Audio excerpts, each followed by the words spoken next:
जन्मे है राम तो कहाँ में कृष्ण जन्मे हो, ललना कहाँ में जन्मे गणेश, तीनों लोक सोहर हो। अयोध्या में जन्मे है राम तो गोकुला में कृष्ण जन्मे हो, ललना पर्वत पे जन्मे गणेश, तीनों लोक सोहर हो।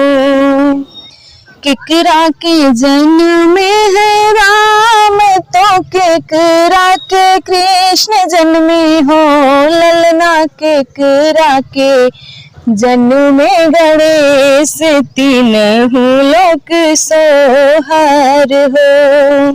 कौशल्या के जन्मे है राम तो देवकी के कृष्ण जन्मे हो, ललना गौरा के जन्मे गणेश, तीनों लोक सोहर हो। ललना गौरा के जन्मे गणेश, तीनों लोक सोहर हो।